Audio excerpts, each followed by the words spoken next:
Looks like a full house, so I'm happy the boys didn't make it to the previous attempt that I was called on for. Very good evening. Thank you so much for having me. I'm Dr. Shravani Reddy, and I've got these two interesting entrepreneurs from healthcare sitting with me. It's a good stage set with the previous panel. That's what I thought, because though it was about VCs and healthcare, I think they touched quite a bit about startups, and I think it's a good ground set, right?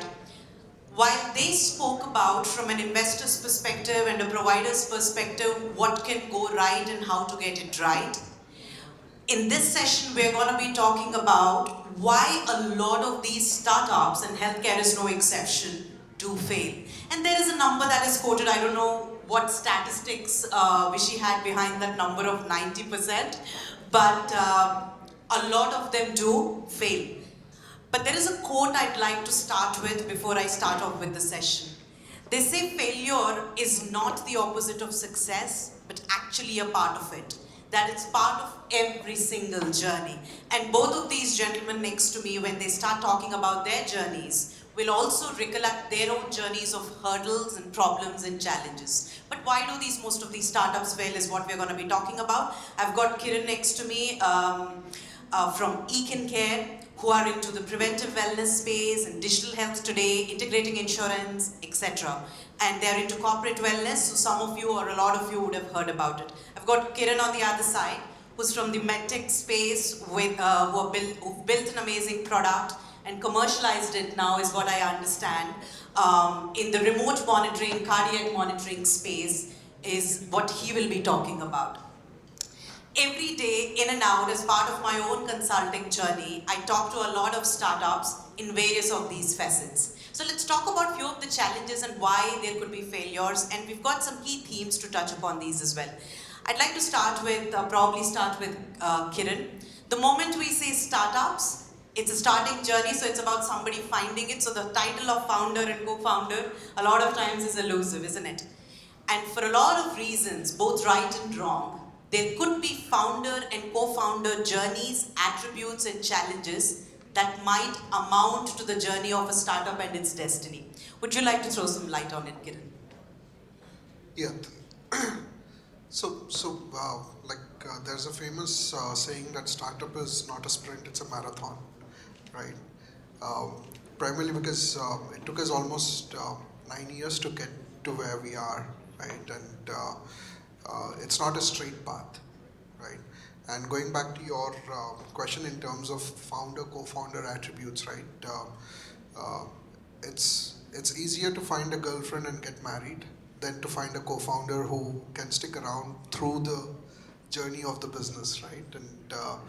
And more importantly, it is the complementary skills that matter the most, right? So for us, we've been lucky that along the way I found two other co-founders who had very complementary skills, right? So when I started into this business, right, or starting up Econ Care, not from a healthcare background, I come from a telecommunications product background, zero knowledge about health. Nobody far away in my family is a doctor, right?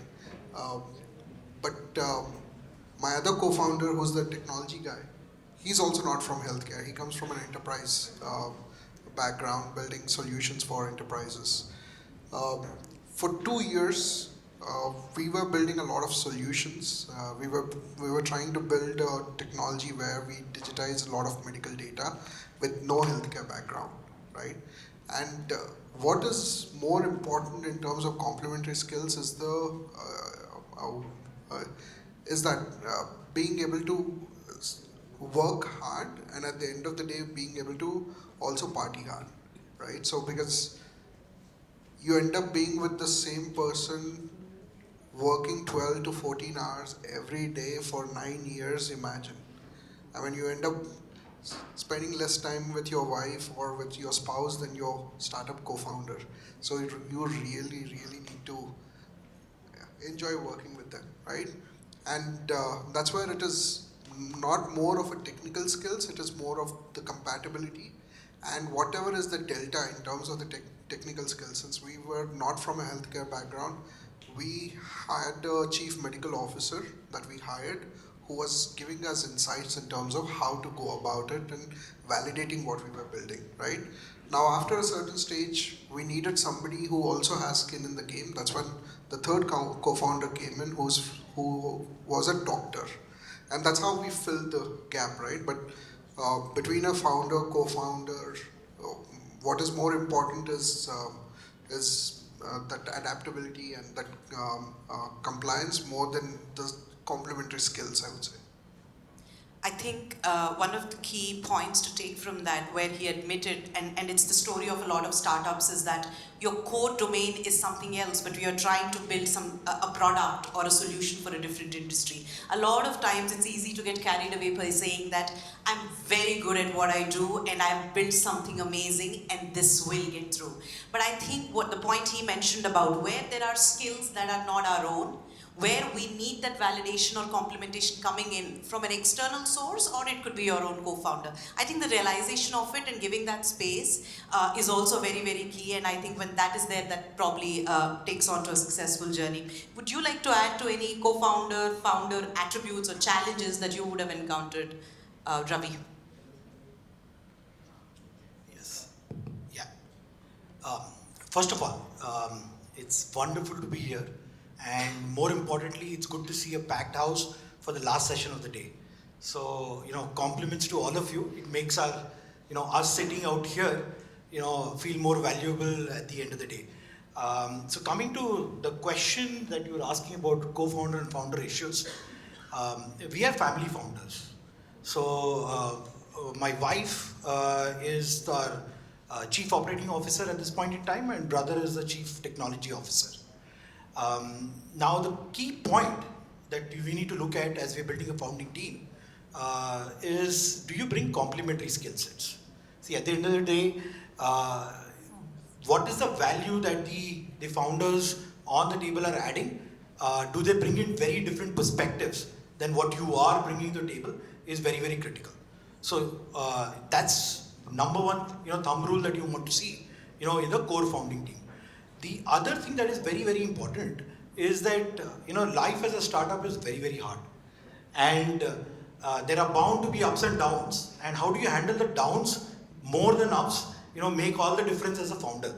And how do you and if there is a way to sit down beforehand and see how you want to handle, in case you have disagreements on the table, will make your life much more easier along the way than to face it, during when you face such situations. So these are things that, one needs to look at.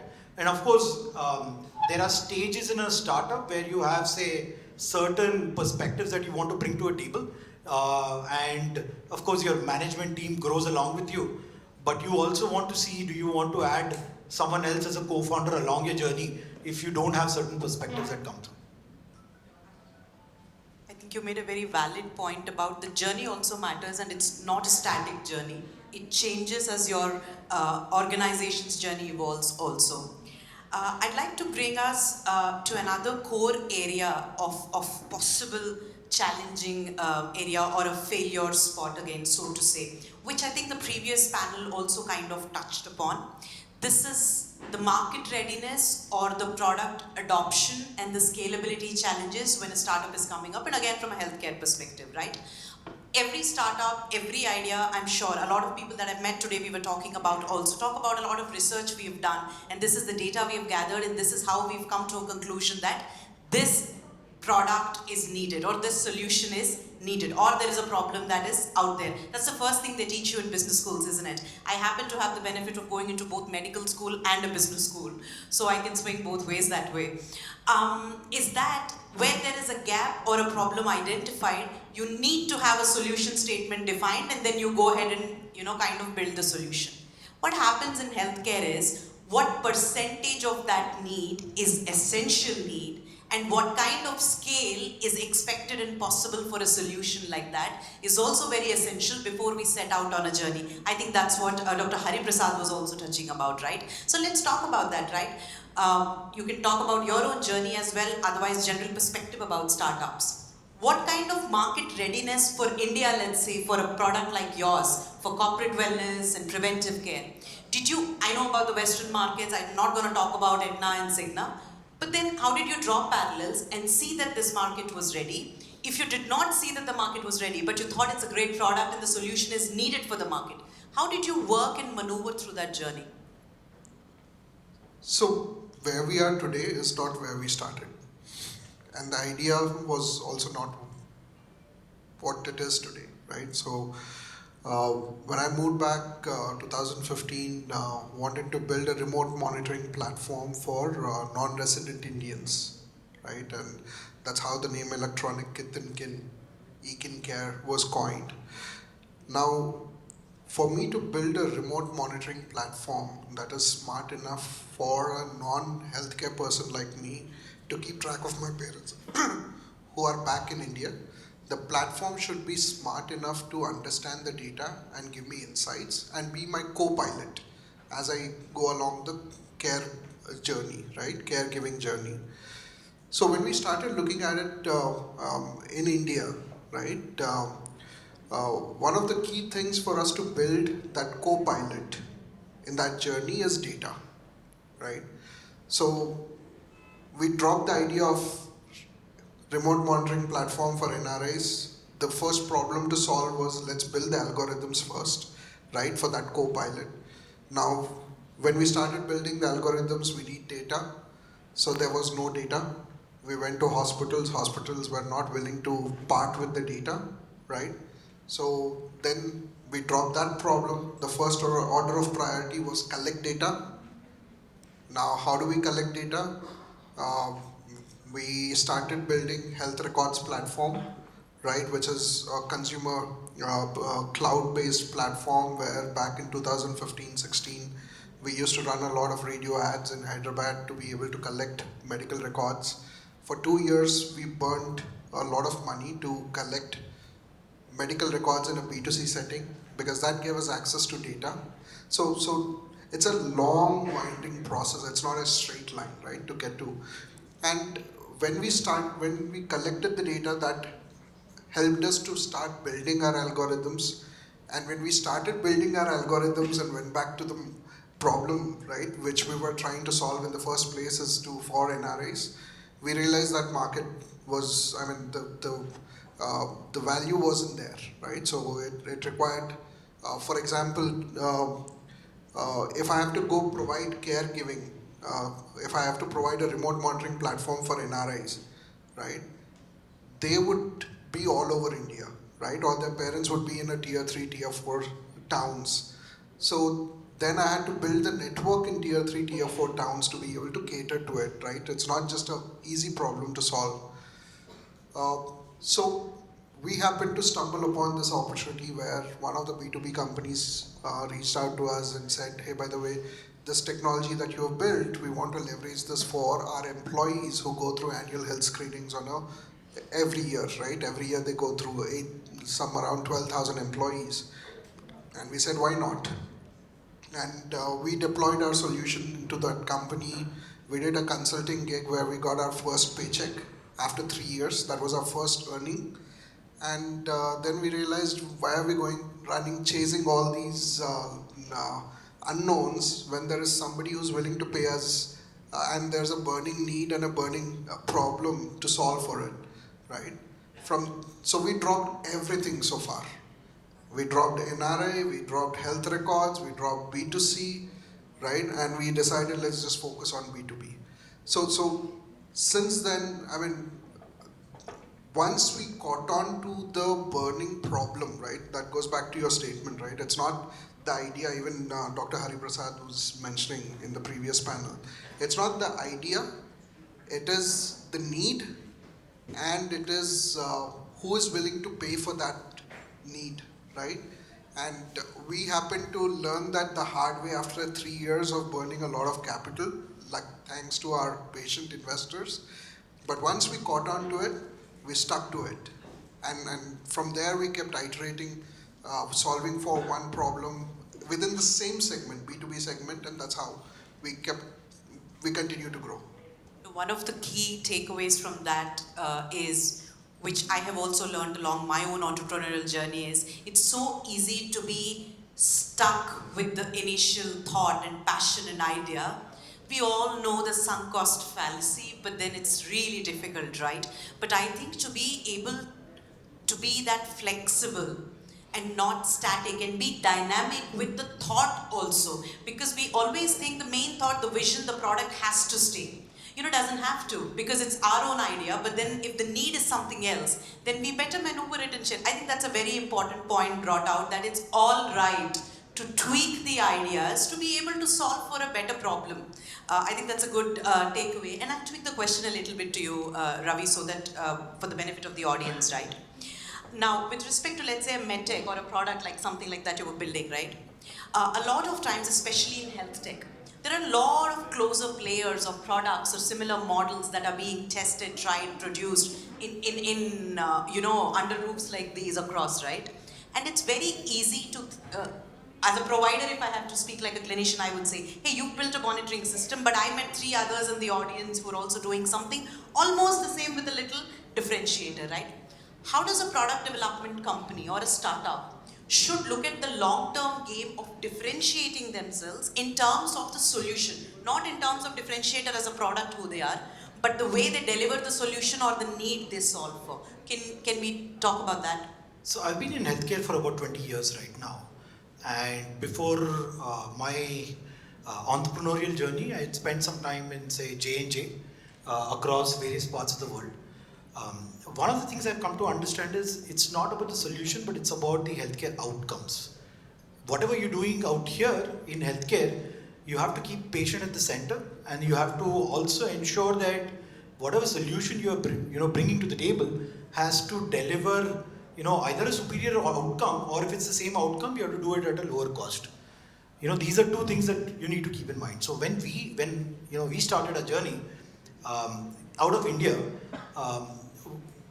we wanted to be a product company, building the product from scratch, rather than trying to, say, import products from other parts of the world and setting up sort of a distribution out of India. So which means that we wanted to innovate something, build something, and while we are doing it, we need to ensure that we are delivering superior outcomes at significantly lower costs. That's the kind of mindset that we built.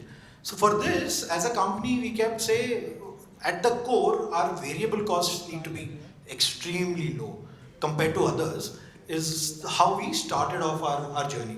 So thankfully, Nita mentioned in the previous panel, you have grants that are available from Department of Biotechnology, Government of India, called as BIRAC, and we got the initial biotechnology ignition grant to go from an idea to proof of concept. Then we got the cross-country grant between US and India. It's called the United States India Science and Technology Endowment Fund grant. So when we went from, say, idea to proof of concept, we were able to show that we were able to pick up, say, certain signals from the human body, transmit it over the phone to the cloud, and you're able to give information to clinicians that make a difference. But then how do you one of the things that we experienced along the way is getting something to stick on the skin for the duration of time that we're talking about. If you want to monitor patients for, say, 7 days, 14 days, and that too in a country like India where you have climatic conditions that are different across. Do we have the skill set? No, we don't. So then we tried to scout for partners. So we went to 3M, we went to DuPont, we went to another company called as RDC Research. DuPont senior management loved what we were doing, and they gave us access to their wearables R&D in Silicon Valley. And that's how the second grant came through. So then we iterated further. In terms of our product, we went from, say, a basic proof of concept to a high fidelity, prototype product. And then we realized that when you're looking at, say, if you want to bump up the outcomes, and that too when you're in medical, space, medtech space, you need to have a highly differentiated product. Because if you have a similar product as others, you will not be able to gain share in the marketplace. So how do you do that in healthcare? A couple of things are important. One is that your differentiation should not be short term, but it should be there sustainable for about 5 years to 10 years, because that's the life cycle of your product. How do you do that? You need to have patents, because if you don't have patents, you would not be able to protect your differentiation that comes along. So that's something that you have to build on early on in the game. So we've applied for a couple of patents along the way at an early stage. So now we have granted patents in India, Australia, in the US, and then we're waiting for a patents in Europe and other markets. So that's another thing that we did. Then validation becomes very, very important. So you build everything, but at the end of the day, are you able to deliver on the promise that you're claiming to deliver? The only way that can happen is through doing, say, appropriate studies, and these studies should be peer reviewed, and they need to be published in medtech. So it's a long journey, that comes along. So we did 3 preclinical studies. We did an ethics committee approved clinical study. The results of a clinical study came out so good, they got accepted in European Heart Rhythm Association. Now we are included in a global clinical study as well, where they're using a product called Upbeat to screen for certain type of heart patients. So these are things that one needs to look through along the journey as you're building a product from the scratch.